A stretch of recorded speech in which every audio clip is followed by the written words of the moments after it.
ठाकुर अनुकूल चंद्र जी की शिक्षा और विचारधारा समाज और धर्म के संदर्भ में बहुत व्यापक और गहन थीं। उन्होंने जीवन को सच्चाई, प्रेम, सेवा और समरसता के आधार पर जीने की शिक्षा दी।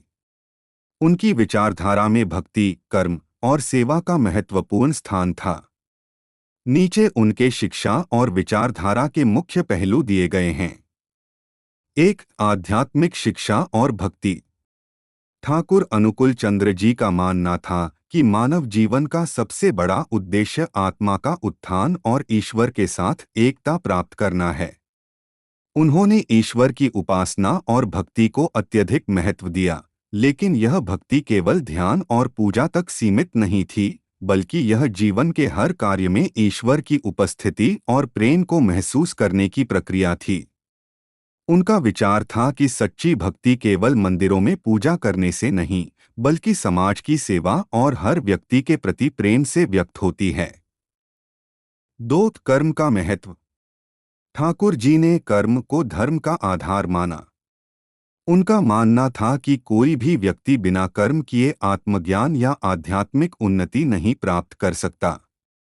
उनका कहना था, कर्म करने से ही मानवता की सेवा होती है और समाज का विकास संभव है।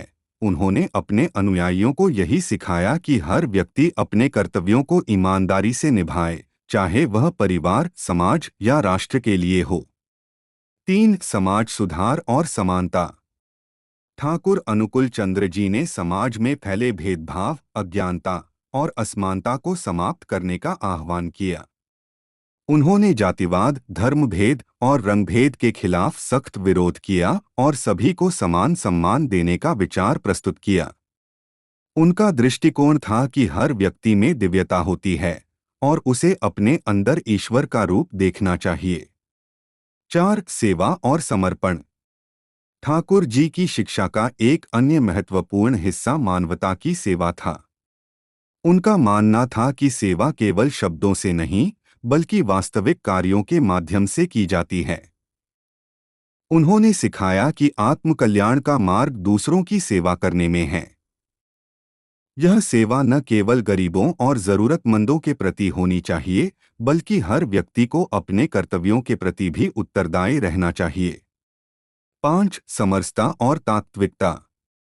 ठाकुर अनुकूल चंद्र जी की विचारधारा में समरसता का भी प्रमुख स्थान था। उन्होंने सभी धर्मों और संप्रदायों के बीच भेदभाव को नकारते हुए एकता और भाईचारे का संदेश दिया। उनका विचार था कि सभी धर्म और रास्ते ईश्वर तक पहुंचने के अलग अलग रूप हैं और हमें इन विभिन्न मार्गों का सम्मान करना चाहिए।